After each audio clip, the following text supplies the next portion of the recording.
Selamat pagi anak-anak ibu, salam sehat untuk kita semua.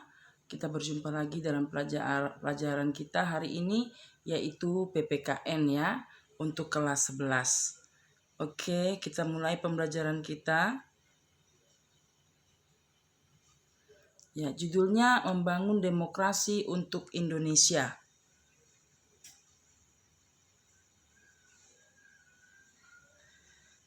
Pentingnya kehidupan yang demokratis, ya. Pada hakikatnya, sebuah negara dapat disebut sebagai negara yang demokratis apabila di dalam pemerintahan tersebut, rakyat yang pertama adalah memiliki persamaan di depan hukum. B. Memiliki kesempatan untuk berpartisipasi dalam pembuatan keputusan. C. Memperoleh pendapatan yang layak karena terjadi distribusi pendapatan yang adil serta memiliki kebebasan yang bertanggung jawab.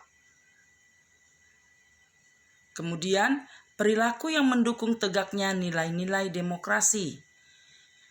Nilai demokrasi Pancasila antara lain yaitu nilai musyawarah mufakat, kekeluargaan, mengutamakan kepentingan bangsa dan negara, tidak memaksakan kehendak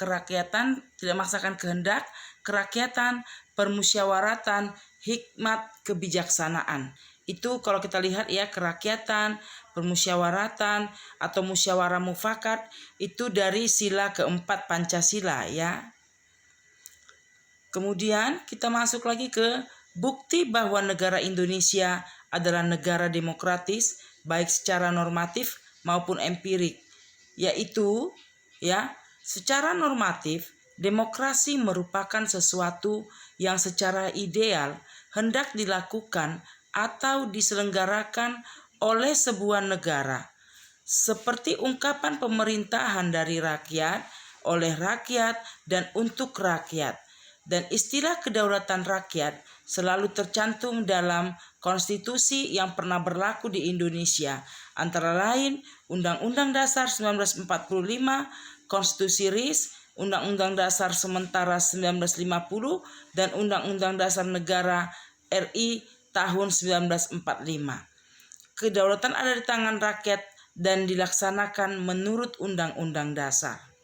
Kita lanjutkan ya nak ya. Secara empirik, tadi secara normatif, sekarang secara empirik. Demokrasi merupakan sesuatu yang dinamis dan berkembang melalui pengalaman sejarah panjang bangsa Indonesia yang dimulai adanya demokrasi Pancasila, demokrasi parlementer, demokrasi terpimpin, dan kembali kepada demokrasi Pancasila. Kemudian, untuk menjalankan kehidupan demokratis, kita bisa memulainya dengan cara menampilkan beberapa prinsip di bawah ini dalam kehidupan kita sehari-hari ya, yaitu ya,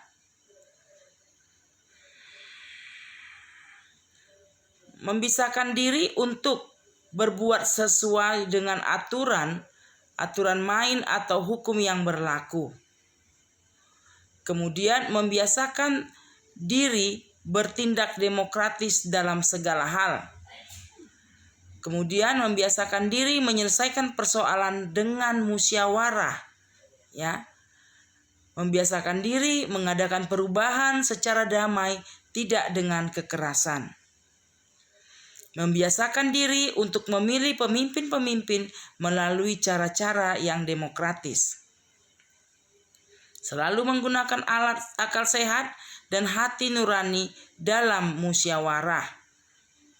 Baru selalu mempertanggungjawabkan hasil keputusan musyawarah baik kepada Tuhan Yang Maha Esa, masyarakat, bangsa dan negara, bahkan secara pribadi. Menuntut hak setelah melaksanakan kewajiban, ya. Kemudian menggunakan kebebasan dengan rasa tanggung jawab, mau menghormati hak orang lain dalam menyampaikan pendapat.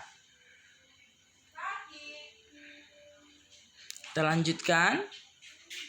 Sekarang kita ke dalam materi mengupas penyelenggaraan kekuasaan negara. Sistem pembagian kekuasaan negara Republik Indonesia. Ya. macam-macam kekuasaan negara.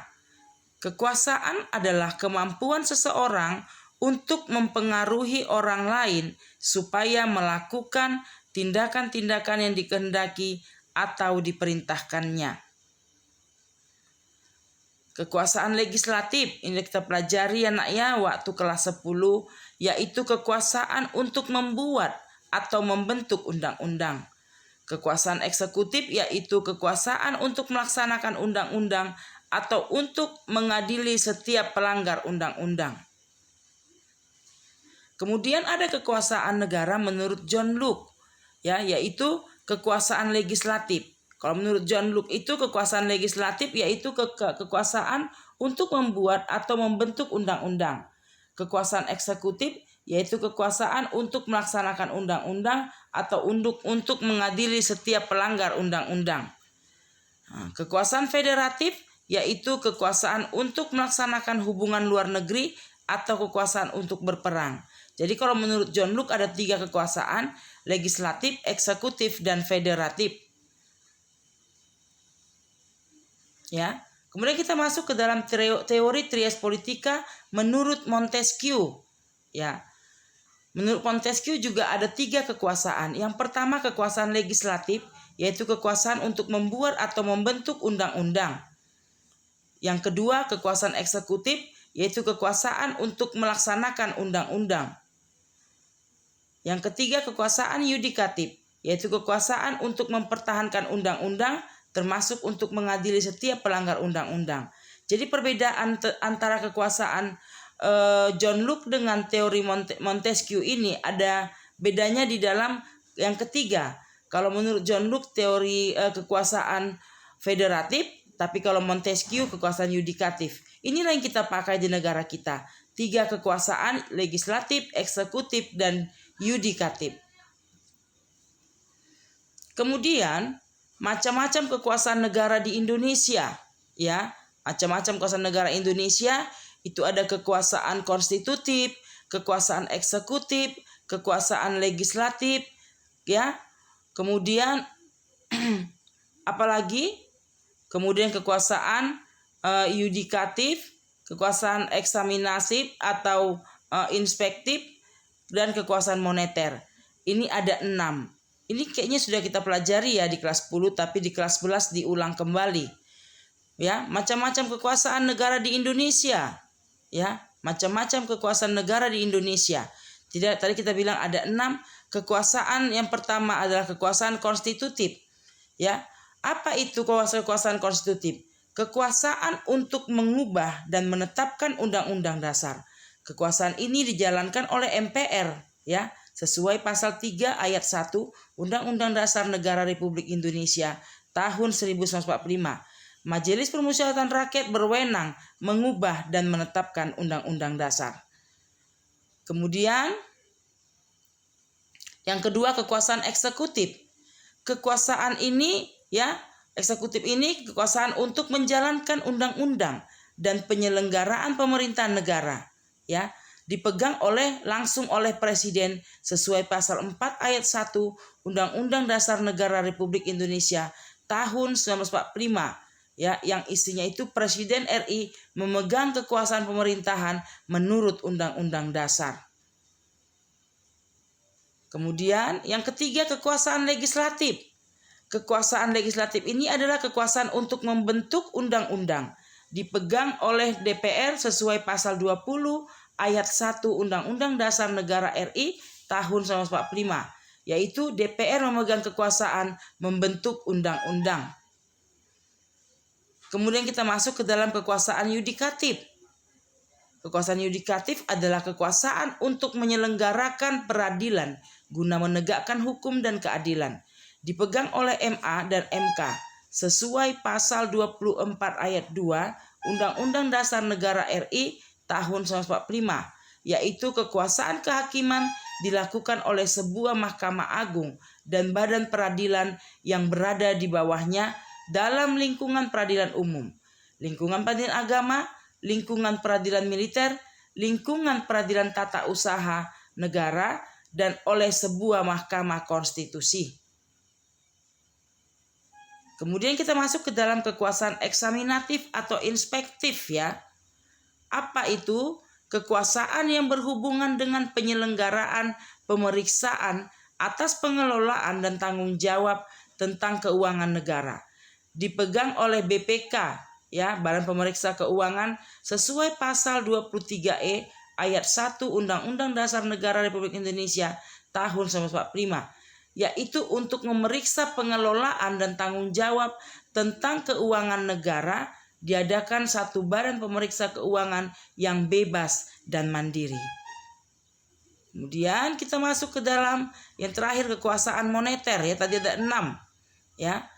Kekuasaan moneter ini adalah kekuasaan untuk menetapkan dan melaksanakan kebijakan moneter, mengatur dan menjaga kelancaran sistem pembayaran, serta memelihara kestabilan nilai rupiah.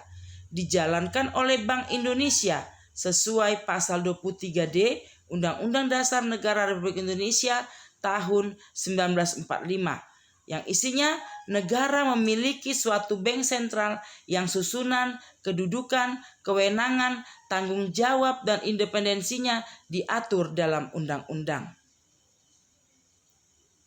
Ya, ini yang kita pelajari hari ini. Kalian sudah mendengarkan videonya ya, Ibu sudah bacakan mengenai pelajaran kita hari ini. Jadi sudah kalian mendengarkan dan baca kembali nanti modulnya. Kita adakan sesi tanya jawab. Siapa yang mau bertanya ya silahkan, Ibu akan menjawab. Ya, kalau kalian nggak bertanya, Ibu yang akan bertanya kepada kalian.